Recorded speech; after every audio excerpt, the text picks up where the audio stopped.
Evangelios de Mateo, el Rey Prometido, parte 2. Al final de esta página, los primeros discípulos caminan tras él, mientras una multitud comienza a formarse y el mundo empieza a sentir que algo irreversible ha comenzado. La multitud crecía como un río desbordado. Venían de Galilea, de Judea, de Jerusalén y aún de tierras lejanas. Traían enfermedades, culpas, preguntas y una esperanza que no sabían explicar. Jesús los miró a todos y subió al monte. No levantó espada, no gritó órdenes. Se sentó. Sus discípulos se acercaron. El viento cayó. El cielo inclinó el oído. Y cuando abrió su boca, el mundo escuchó palabras que jamás habían sido pronunciadas así. Bienaventurados los pobres en espíritu, porque de ellos es el reino de los cielos. No habló de poder, sino de humildad. No exaltó la fuerza, sino la mansedumbre. No coronó a los orgullosos, sino a los que lloran. Bienaventurados los que lloran, los mansos, los que tienen hambre y sed de justicia, los misericordiosos, los limpios de corazón, los pacificadores, los perseguidos por causa de la justicia. Cada frase rompía esquemas antiguos. El reino no se parecía a ningún reino humano. Vosotros sois la sal de la tierra. Vosotros sois la luz del mundo. No hablaba a reyes. Hablaba a pescadores, a gente común, y les daba identidad eterna. Jesús no anuló la ley. La llenó de vida. Oísteis que fue dicho, pero yo os digo. El odio fue juzgado como asesinato del corazón. La lujuria como adulterio del alma. La venganza fue reemplazada por el amor al enemigo. Amad a vuestros enemigos. Orad por los que os persiguen. El cielo descendía palabra por palabra. Cuando oréis, no uséis vanas repeticiones. Y entonces enseñó una oración que atravesaría siglos. Padre nuestro que estás en los cielos. Habló de tesoros que no se oxidan, de confiar como niños, de no vivir esclavos de la ansiedad. Buscad primero el reino de Dios y su justicia. Y cerró con una advertencia que cayó como martillo. El que oye estas palabras y las hace, es como un hombre prudente que edificó su casa sobre la roca. Cuando Jesús terminó, el silencio fue absoluto. Nadie había hablado así jamás. No como escriba, como autoridad. La gente descendió del monte distinta, pero el camino no sería fácil, porque mientras la luz avanzaba, la oposición comenzaba a organizarse. Al final de esta página, Jesús baja del monte y, al tocar la tierra, un leproso se arrodilla ante él con una súplica que cambiará muchas vidas. Jesús descendía del monte cuando el camino se abrió ante un hombre marcado por la vergüenza. Era un leproso. La multitud retrocedió instintivamente. La ley decía impuro. La costumbre decía aléjate. Nadie tocaba a un leproso. Nadie, excepto él. El hombre cayó de rodillas, con voz quebrada. Señor, si quieres, puedes limpiarme. Jesús no dudó. Extendió la mano. Lo tocó. Quiero, dijo. Se limpió. La piel se restauró. La enfermedad huyó. El silencio estalló en asombro. No lo digas a nadie, ordenó Jesús. Ve y preséntate al sacerdote. Pero las noticias corrieron más rápido que el viento. En Capernaum, un centurión romano se acercó. No era judío, no era parte del pacto. Sin embargo, traía una fe que sorprendió al mismo cielo. Señor, mi siervo está paralítico, dijo.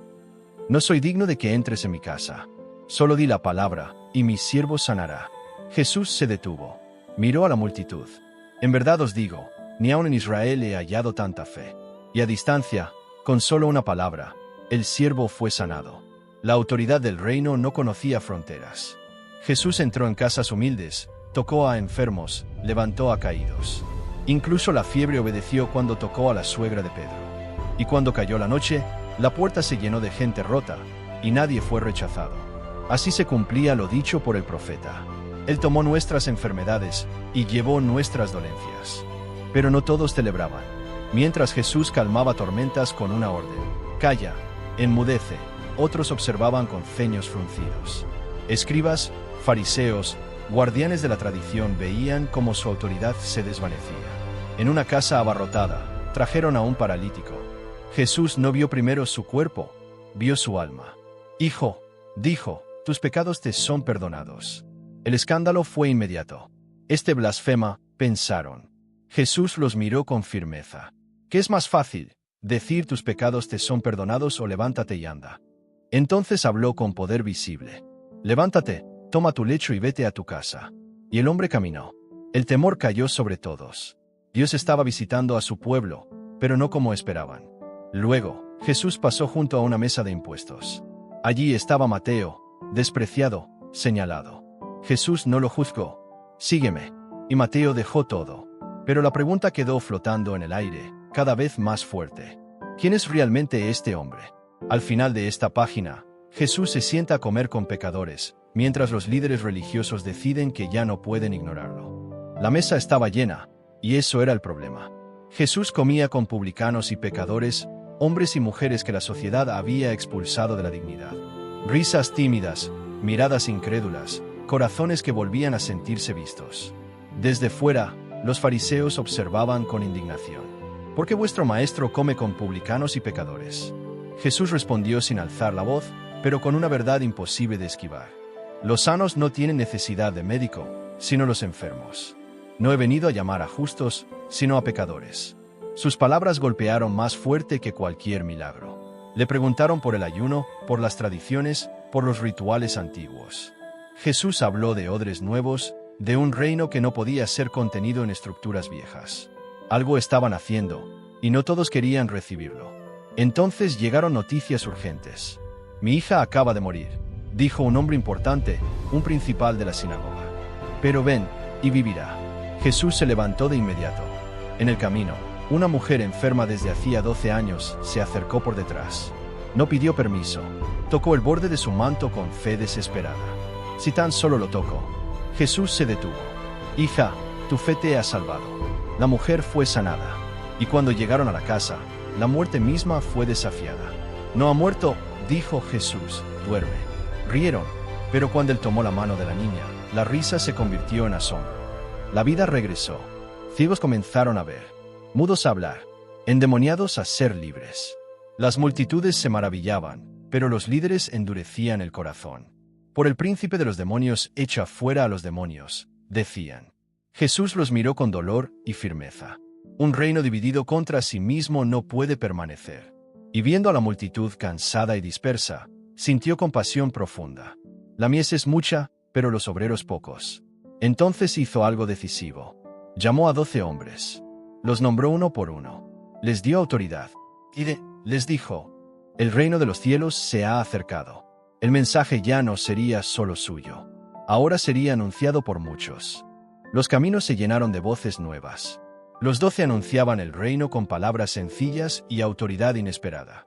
Algunos recibían el mensaje con gozo, otros cerraban puertas con miedo o enojo. El nombre de Jesús comenzaba a dividir hogares, pueblos y corazones.